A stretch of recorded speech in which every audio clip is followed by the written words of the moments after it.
grammar section and the topic is active to passive. आप लोगों ने थोड़ा बहुत तो करा होगा 9th क्लास में एक्टिव पैसिव। आज हम लोग जो है जनरल रूल्स के अकॉर्डिंग एक्टिव से पैसिव कैसे बनाते हैं ये देखेंगे। एक्टिव टू पैसिव होता है, पैसिव टू एक्टिव भी होता है ना, दोनों वाइस वर्सा होता है। लेकिन आज हम लोग एक्टिव टू पैसिव देखेंगे। कैसे रिकॉग्नाइज करेंगे? सबसे पहली बात, एक्टिव में हम लोग रिकॉग्नाइज कैसे करेंगे कि ये एक्टिव सेंटेंस है। एक्टिव सेंटेंस के लिए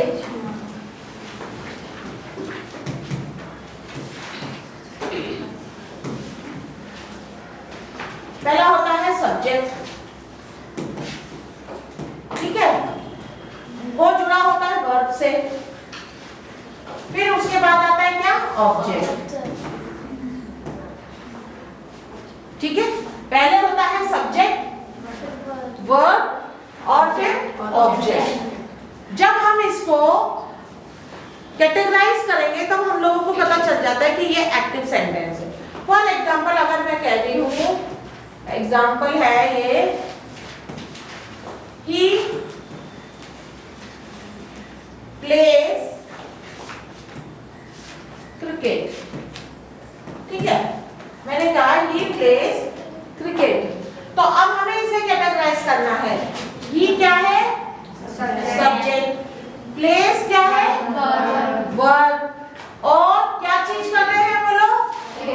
ये ऑब्जेक्ट हो गया। आगे बात समझ में? तो हमें सबसे पहले ये देखना है कि सब्जेक्ट से स्टार्ट हो रहा है, वर्ब है इसमें, और क्या ये सब्जेक्ट कर रहा है, इसको हम लोग कहते हैं ऑब्जेक्ट। जो भी ये सब्जेक्ट कर रहा होगा उसको हम ऑब्जेक्ट कहते हैं।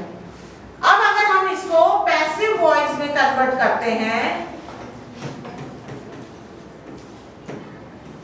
तो हम क्या करते हैं?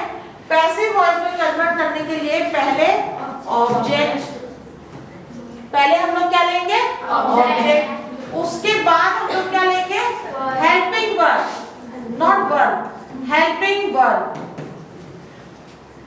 हेल्पिंग वर्ब कौन से होते हैं?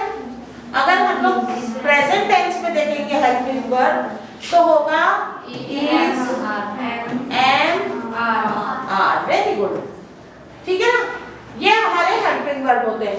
इसके बाद हम लोग लेते हैं मेन वर्ब जो होता है, जैसे ये प्ले है तो मेन वर्ब, ठीक। और ना सिर्फ मेन वर्ब लेंगे बल्कि इसके साथ में क्या लेंगे?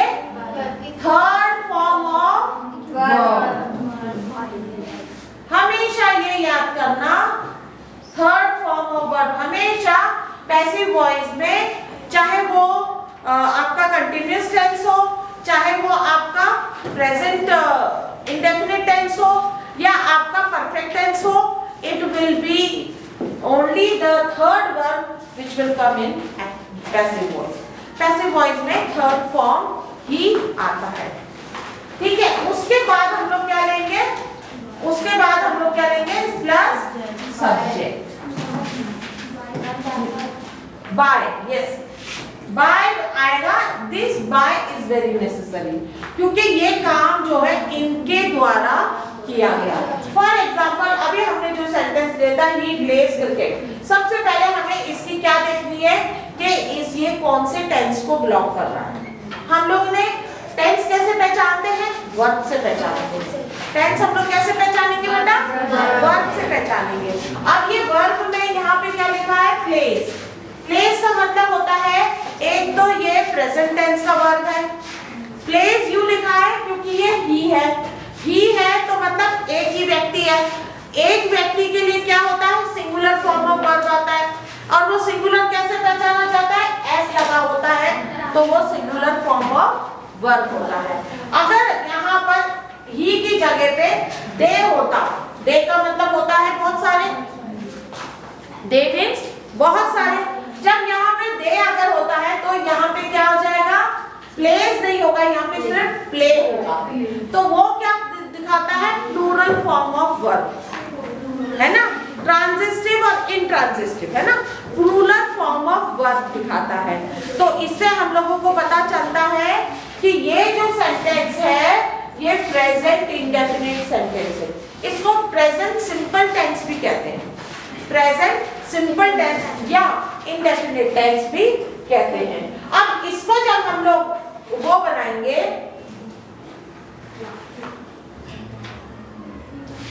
इसको जब हम लोग पैसिव वॉइस में बनाएंगे तो हम लोग क्या लेंगे, पहले ऑब्जेक्ट लेंगे, क्रिकेट, क्रिकेट भी सिंगुलर है, is third form of verb क्या होगा, प्लेड बाय, ही का क्या हो जाएगा, नो हिम, ही का क्या हो जाएगा, हिम। ही तब होता है जब हम उसके कहते हैं, उसका, और ये इसने किया, तो ये डिफरेंस होता है। तो ये तो जनरल तुम्हारे जो रूल्स है कि एक्टिव और पैसिव की जो बेसिक फॉर्म है वो क्या होता है, एक्टिव की जो बेसिक फॉर्म होती है subject plus verb plus object, और पैसिव की बेसिक फॉर्म क्या होती है, object plus helping verb plus main verb plus by and then subject. आ गई बात, इतना समझ में आ गया? कोई डिफिकल्टी यहाँ तक? कोई बात अगर तुम्हें नहीं समझ में आई है तो पूछो। इतना समझ में आ गया? Yes ma'am. अब जो हम लोग हैं क्या करेंगे, हम लोग पहले फॉर्म वाइज करेंगे, यानी कि पहले हम लोगों का सिंपल प्रेजेंट टेंस यानी इनडेफिनिट प्रेजेंट टेंस होगा, फिर उसके बाद हम लोग कंटिन्यूअस टेंस लेंगे, और फिर उसके बाद हम लोग परफेक्ट टेंस लेंगे, फिर फ्यूचर टेंस लेंगे। ऐसे करके हम लोग प्रेजेंट और पास्ट को साथ में लेके चलेंगे। प्रेजेंट और पास्ट बिल्कुल साथ साथ चलता रहेगा। इसको क्लीन कर दे या वो कर दे, नेक्स्ट कर लो, यस नेक्स्ट है ना?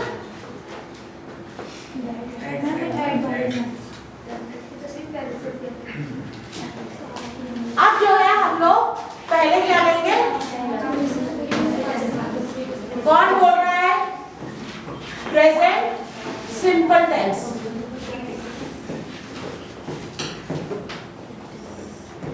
प्रेजेंट सिंपल टेंस में सबसे पहली बात, हमें जब सेंटेंस मालूम पड़ता है तो हम लोग, जैसे अभी हमने सेंटेंस लिया था, अब हम लोग दूसरा सेंटेंस लेंगे।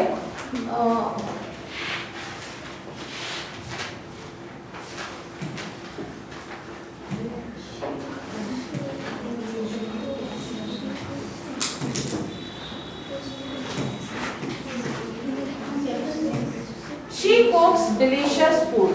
ये हम लोगों को सिंपल प्रेजेंट टेंस में कैसे मालूम पड़ रहा है, क्योंकि यहाँ पे ऐसे। अब ये she क्या हो गया, सब्जेक्ट, cooks क्या हो गया, वर्ब, delicious food क्या हो गया, ऑब्जेक्ट। तो इसका मतलब ये कौन सा सेंटेंस है, कौन सा वॉइस है, ये कौन सा वॉइस है, ये एक्टिव वॉइस है ना? ये हम लोगों को समझ में आ गया। अब हम लोग जो है इसी को, अगर ये कौन सा टेंस है, ये प्रेजेंट सिंपल टेंस, अभी इसी को हम लोग जो है पास्ट सिंपल टेंस लेंगे। पास्ट सिंपल टेंस कैसे लेंगे, she cooked, she cooked delicious food. आगे मैं समझ में, अब यहाँ पर सिर्फ वर्ब ही चेंज हुआ है, वर्ब ही आपको आइडेंटिफाई करता है कि कौन सा टेंस है, पहला प्रेजेंट टेंस है या ये पास्ट टेंस है, ये कौन डिसाइड करता है, वर्ब। वर्ब यहाँ पर जो है, यहाँ कुक्ड बता रहा है, ईडी लगी हुई है, that means already it is the past tense, है ना? अब हम इसको जो है जब इसको सॉल्व करेंगे, उसमें करेंगे, तो हम लोग कैसे करेंगे, पहले सब्जेक्ट लेंगे, है ना?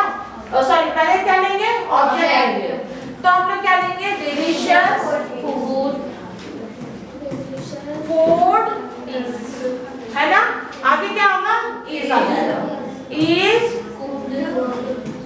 कुक्ड बाय हर। Very good. अब यहाँ पे कैसे लिखेंगे,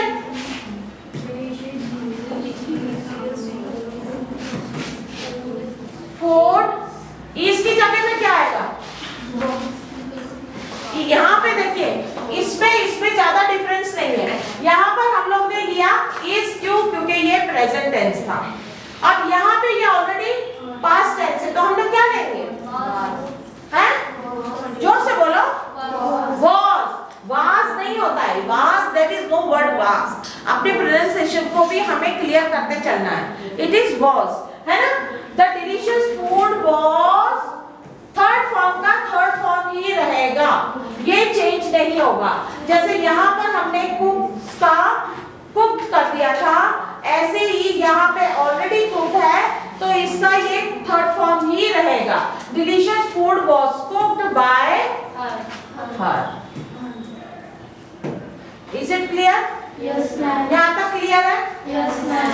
एक बार अच्छी तरह से देखो, रीड करो इसको, अपने आप जज करो क्या लिखा है, इसको रीड करो, इसको एक बार अच्छे से देखो। डिफरेंसेस देखो उसमें, पास्ट टेंस और प्रेजेंट टेंस में क्या डिफरेंस है इसमें मुझे बताओ। इज और वॉज का डिफरेंस है। अब अगर यहाँ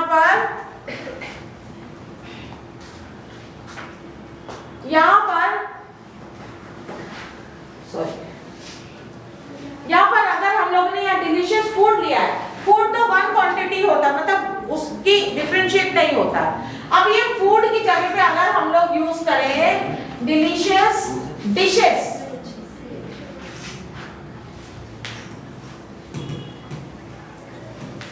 डिलीशियस डिशेस, तो अगर यहाँ पे डिलीशियस डिशेस आ गया है, डिशेस क्या होती है? बहुत सारी रेसिपी हो गई, एक डिश नहीं है, बहुत सारी हो गई। तब हम यहाँ पर इसको जो है क्या लिखेंगे यहाँ पे? आ गई बात समझ में? सिंगुलर और प्लूरल को कैसे हम लोगों को साथ साथ लेके चलना है, एक एक चीज को बारीकी से देखना है, बहुत ध्यान से इसको अच्छी तरह से देखो, बहुत बारीकी से। क्यों देखना है? क्योंकि एक छोटी छोटी चीजें होती है, अगर हम लोगों ने पूरा सेंटेंस करेक्ट कर लिया और अगर हम लोग ने हेल्पिंग वर्ब पर गड़बड़ी करी तो हमें कोई भी मार्क्स नहीं मिलेगी। ग्रामर का ये रूल होता है, या तो आपको पूरा मार्क मिलता है या फिर आपको 0 मिलता है ना? There is no option for half mark, 1 mark, 2 mark का क्वेश्चन है। अगर इसमें जरा सी भी गड़बड़ी, ग्रामेटिकली मिस्टेक हुई तो आपके पूरे क्वेश्चन जो है रॉन्ग हो जाएगा, आपको कोई मार्क्स उसमें नहीं मिलेंगे। और अगर सब चीज सही लिखी है आपको 2 मार्क पूरी की पूरी मिलनी ही है। Is it clear? बहुत अच्छी तरह से बारीकी से देखो, फिर से मैं आपको एक्सप्लेन करती हूँ। ये पहले तो हमको रिकॉग्नाइज करना है कि ये कौन सा वॉइस है। वहां आपको सिर्फ दिया गया होगा क्वेश्चन में चेंज द वॉइस। पहले आपको देखना है कि वॉइस कौन सा है, क्या ये एक्टिव वॉइस है या ये पैसिव वॉइस है ना? जब हम लोग ये देखते हैं पहला सब्जेक्ट है, फिर वर्ब है, फिर ऑब्जेक्ट है, तो इसका मतलब वो एक्टिव वॉइस है। दूसरा, जब हम लोग देखते हैं कि पहला ऑब्जेक्ट है, फिर हेल्पिंग वर्ब है, फिर वर्ब है, मेन वर्ब, फिर उसके बाद वो भी third form of main verb है, फिर उसके बाद में आपका क्या है? बाय है, और उसके बाद में सब्जेक्ट है, तो that means it is definitely passive voice. Passive को एक्टिव करना, एक्टिव को पैसिव करना, ये वाइस वर्सा है, सेम तरीका है ना? अब यहाँ पर हम लोगों को देखना है कि अगर ये सिंपल टेंस में प्रेजेंट हो या पास्ट सिंपल टेंस हो, हमें ये देखना है कि कुक फूड, ये तो शी है तो इसलिए इसने कुक्स लिखा है ना?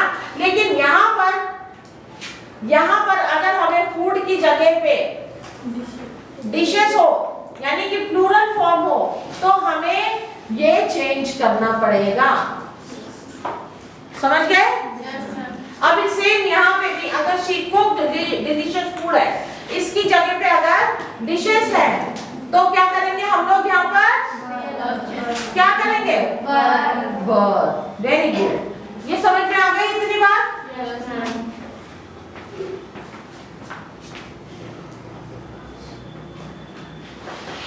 अब हम लोग जो है नेक्स्ट टॉपिक लेंगे, चाहे प्रेजेंट हो या पास्ट हो, कंटीन्यूअस टेंस की। कंटीन्यूअस टेंस हेल्पिंग वर्ब होगा, हेल्पिंग वर्ब अगर जो भी हेल्पिंग वर्ब होगा उसमें क्या ऐड करेंगे हम लोग? बीइंग। उसमें क्या ऐड करेंगे? आईएनजी से तो हम रिकॉग्नाइज करेंगे कि ये कंटिन्यूअस टेंस है, लेकिन हमें आईएनजी निकालकर, वर्ब की आईएनजी निकालकर हमें क्या डालना है? Third form of the verb डालना है, हमें third form of the verb डालना है। लेकिन आईएनजी तो चाहिए, कंटिन्यूअस टेंस तो आईएनजी से ही आएगा, तो हम उसके लिए क्या यूज करेंगे? बीइंग। ये बीइंग यूज करेंगे उसके लिए।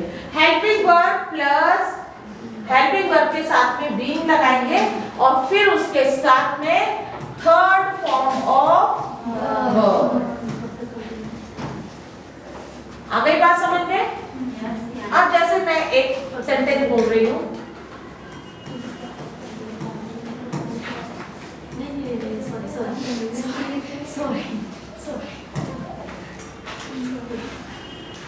क्या हम लोगों ने सेंटेंस दिया था? he plays cricket ना, he is playing cricket, ठीक है, he is playing cricket। अब यहाँ पर वर्ब में verb plus ING is equal to continuous tense, verb plus ING is equal to continuous tense. यहाँ पर हम लोगों को मालूम पड़ रहा है ये कौन सा टेंस है? Present continuous tense. ये कौन सा टेंस है? Present continuous tense. अब एक जो हम लोग दूसरा लिखेंगे, he was playing cricket, तो ये कौन सा टेंस हो गया? ये है ना पास्ट कंटिन्यूअस। आज बात समझ में? इसको बनाने का जो तरीका है, हम लोग क्या करेंगे? पहला क्या है? ये सब्जेक्ट हो गया, हेल्पिंग वर्ब हो गया, ये वर्ब हो गया, ये क्या हो गया? ऑब्जेक्ट। क्रिकेट क्या है? सिंगुलर है प्लूरल है? ये ऑब्जेक्ट सिंगुलर है प्लूरल है? सिंगुलर है ना? तो क्रिकेट के साथ में तो इजी आएगा। क्रिकेट इज के साथ में क्या लगेगा? बीइंग। वर्ब की थर्ड फॉर्म क्या होगी? प्लेड। और फिर बाय, ई का क्या हो जाएगा? Very good. आ गई बात समझ में? इससे हमें मालूम पड़ रहा है, जब यहाँ पर इज दिया गया है तो इससे हमें मालूम पड़ रहा है कि ये जो है प्रेजेंट कंटिन्यूअस टेंस है। यही में this is going to make a difference. हमें सबसे पहले सेंटेंस को रिकॉग्नाइज करना पड़ता है, इसको पहचानना पड़ता है ये कौन सी टेंस को बिलोंग कर रहा है। और ये बात समझ में? अब यहाँ पर देखो पास्ट टेंस आ गया, तो पास्ट टेंस का आपको क्या करना है? सेम वही प्रोसेस है, हम ऑब्जेक्ट को पहले ले लेंगे, क्रिकेट क्या करेंगे? इज, क्योंकि वहां पे वॉज दिया है तभी वो पास्ट कंटिन्यूअस टेंस है। Cricket was being. Very good. Was being, third form of the verb. कोई डिफरेंस है क्या इसमें दोनों में? केवल इज और वॉज, ये मेन डिफरेंस है। अगर आपने यहाँ पर गड़बड़ी करी, आपका पूरा सेंटेंस रॉन्ग हो जाएगा। कोई आधी मार्क भी आपको नहीं मिलेगी, 2 के 2 पूरी मार्क्स आपको देंगे। इसलिए आपको हर एक चीज का बहुत बारीकी से ध्यान रखना है। टफ कुछ भी नहीं है, आउट ऑफ माइंड जाने की कोई जरूरत नहीं है। हमें सिर्फ जैसे आप मैथ्स में जनरल रूल्स और फॉर्मूलाज याद रखते हैं, वैसे ही आपको कुछ बातें इसमें याद रखनी है। एक तो हेल्पिंग वर्ब के साथ में बी लगेगा और third form of the verb, हमेशा पैसिव वॉइस में third form of the verb ही आएगी। Is it clear? एक बार अच्छी तरह से देख लीजिए, इसको थोड़ा सा गो थ्रू इट।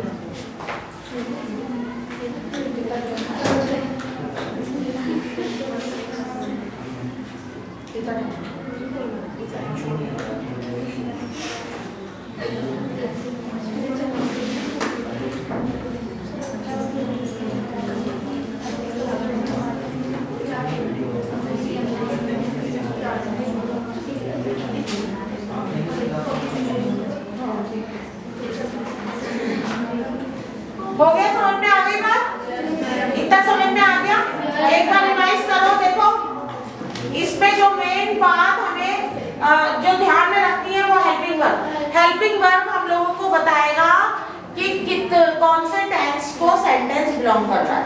ये तो हमें मालूम पड़ गया कि वर्ब प्लस आईएनजी है तो इसका मतलब ये कंटिन्यूअस टेंस है।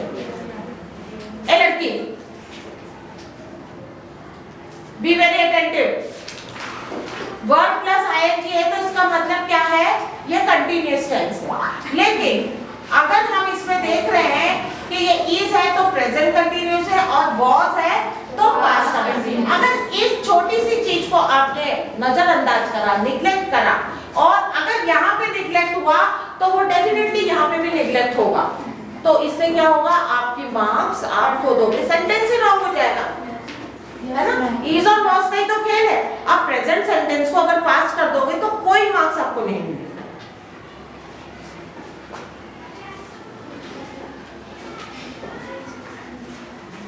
अब हम लोग जो आ रहे हैं प्रेजेंट परफेक्ट टेंस और past perfect tense.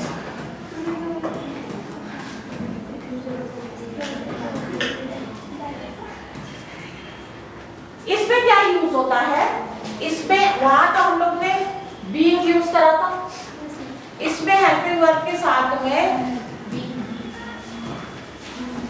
Plus being, वो बीइंग था और ये क्या है, बीइंग, है ना। साउंड का डिफरेंसेस देखो, बीइंग और बीइंग, है ना।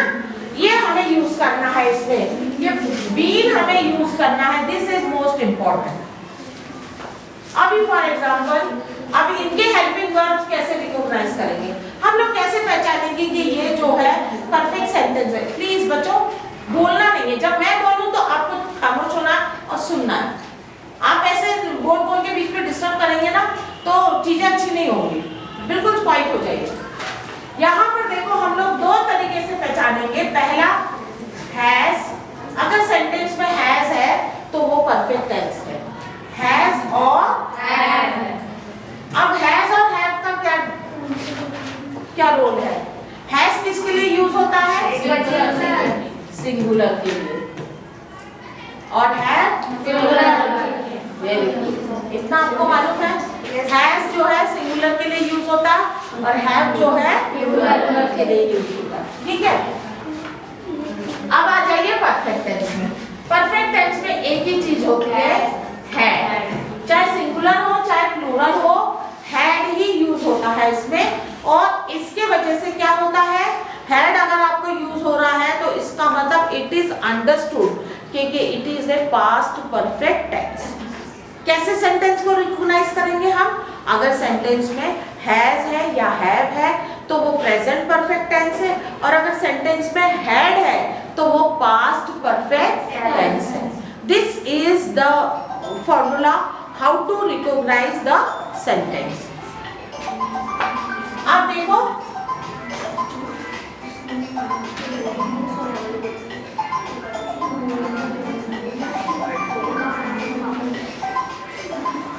अब मैं जो हूँ एक चीज सेंटेंस बना रही हूँ,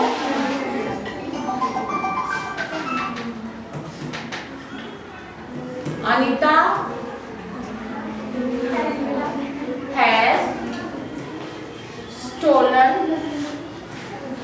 the watch, ठीक है। Anita has stolen, Anita singular है, वहां पर वॉच भी सिंगुलर है। अनीता क्या है, सब्जेक्ट है, हैज क्या है, हेल्पिंग वर्ब है, और वर्ब ऑब्जेक्ट। अब एक बात ही सुनो, हमेशा हैज के साथ में ना थर्ड फॉर्म ही मिलेगा आपको, हैज के साथ में ना थर्ड फॉर्म ही मिलेगा आपको, ठीक है। इसमें कंफ्यूज नहीं होना है। अगर थर्ड फॉर्म है तो थर्ड फॉर्म ही उसमें लिखेंगे आप उसको चेंज नहीं करेंगे। क्या मैंने बताया था, पैसिव वॉइस में third form of the verb आएगा। चाहे आपको एक्टिव वॉइस में थर्ड फॉर्म मिला है तो थर्ड ही सही, आप थर्ड फॉर्म ही लिख के आएंगे। अब इसको हम लोग जब चेंज करेंगे तो क्या होगा, द वॉच हैज के साथ में क्या लगेगा? been, क्योंकि हैज जो है हेल्पिंग वर्ब है। The watch has been very good stolen by Anita. What is, अब अगर यहाँ पर हैज की जगह पे हैव हो, सॉरी हैज की जगह पे हैव लिख देते हैं। अब अनीता की जगह पे हम लोग डाल देते हैं दे, ठीक है, और वॉचेस की, वॉच की जगह पे डाल देते हैं वॉचेस। तो यहाँ पर क्या आएगा? द वॉचेस और हैज का क्या हो जाएगा? हैव बीन स्टोलन बाय, दे का क्या हो जाएगा? देम।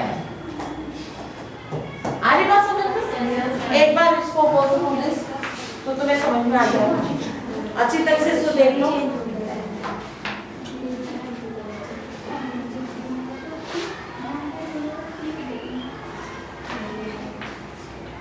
हाँ बेटा, कोई बात है? बोलो, पूछो पूछो पूछो।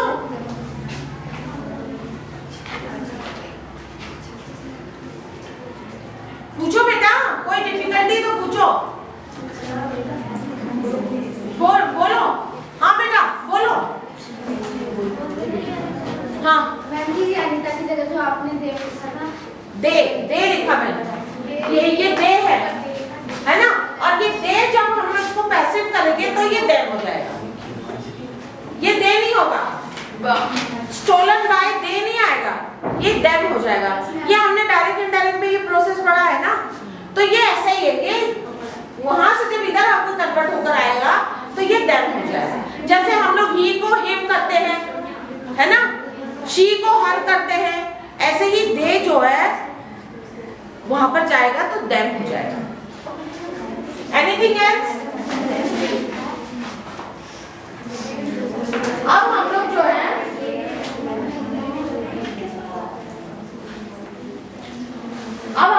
ना क्या करेंगे? पास्ट परफेक्ट लेंगे।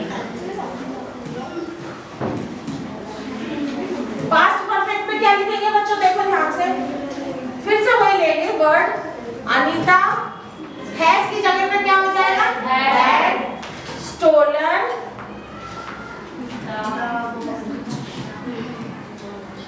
ठीक है।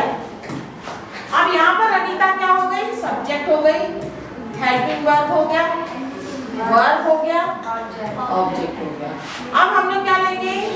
द वॉच, क्या है ये?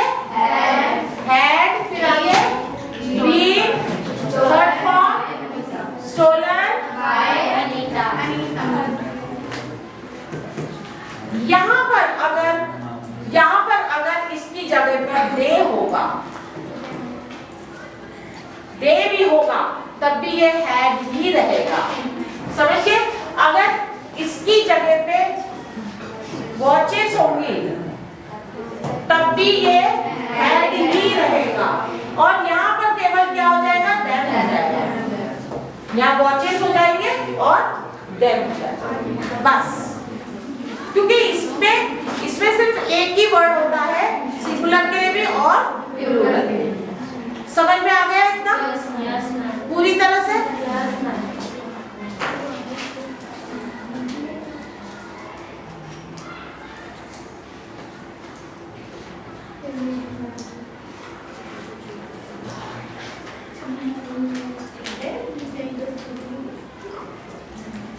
फोटो खिंचवाओ।